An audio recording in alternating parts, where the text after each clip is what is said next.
Providing meaningful enrichment opportunities and life skills classes for individuals with intellectual and developmental disabilities is an essential component of any residential or day hab setting. New England Village was founded 40 years ago and provides enrichment and life skills offerings to residential, day, and community participants. We provide our staff with the skills needed to feel confident and capable in these class formats with a positive end result for the client. You may think you need specialized staff to instruct these offerings, but the truth is, any of your existing staff are capable of running a variety of enrichment or life skills offerings when they follow these 5 basic principles. Have a clearly defined objective. Provide accessibility options for all participants. Promote independence and individuality.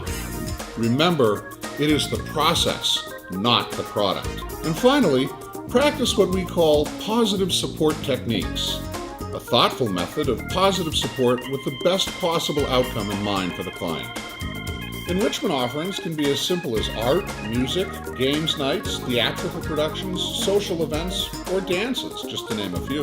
Life skills offerings such as iPad and computer classes, or a cooking and nutrition class, are classes in which a specific skill is learned or a therapeutic benefit is achieved. No matter what the offering, our 5 basic principles are universal to all formats and will foster a successful and positive learning environment.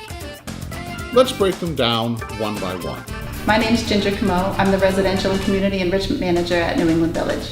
Hi, I'm Melanie Rose Zagwin. I'm Director of Art at New England Village. Have a clearly defined objective.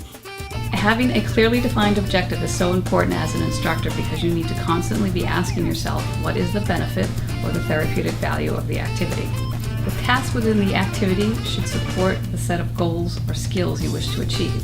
3 central objectives that I focus on in my art offerings would be fine motor or hand-eye coordination development, or it might be explorative types of techniques, which are often referred to as open-ended activities, or perhaps it would be where the goal is to really focus on the specific task. For example, glazing bowls for a fundraiser. 3 central objectives in a computer or iPad offering are very similar to the ones I focus on in the art room, where fine motor and hand-eye coordination are important, such as on the iPad, pinching, swiping, and tapping will help enhance fine motor skills. Then also exploring music apps, for example, help someone become very creative. And then, of course, maybe social skill development would become very important, something where folks can work together, have patience, take turns.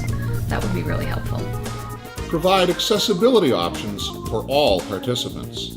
Accessibility options in the kitchen can include use of a slap chopper when cutting vegetables, also maybe hand-over-hand assistance on a shredder when shredding ingredients.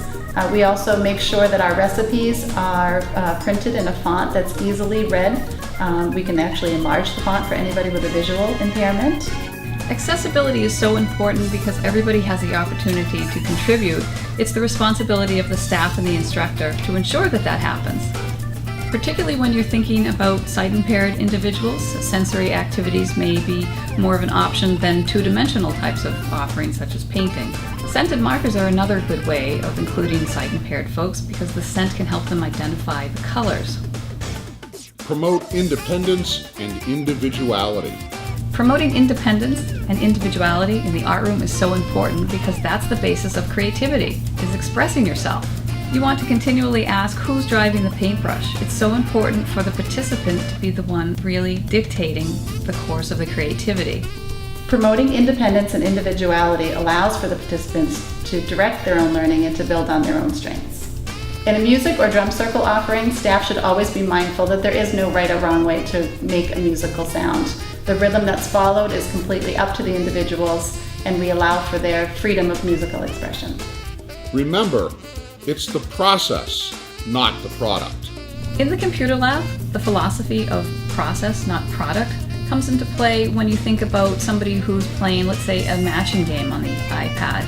It's not so important that they come up with the matches, although that's something they would be interested in. The fact is that they're using those skills that we talked about, fine motor, hand-eye coordination, using the pinch and swipe and tap skills. It doesn't really matter if the product doesn't look very aesthetically pleasing. It's the process of going through that experience in the art room and creating and using the materials and choosing colors and textures and designs. The best way that I can explain process versus product is that the journey is always more important than the end results.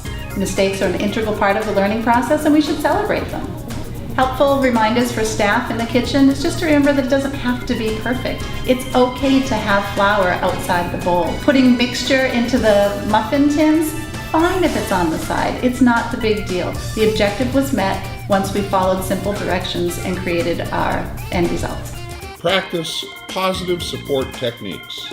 Positive support techniques are a reflection of all the teaching tips that we've talked about today. Having a clearly defined objective, making activities accessible and independent, focusing on the process and not the product, and then having a positive approach, just being very excited about what's presented, pulls it all together. Staff can positively support individuals during the process versus product stage by praising individuals for every step along the way.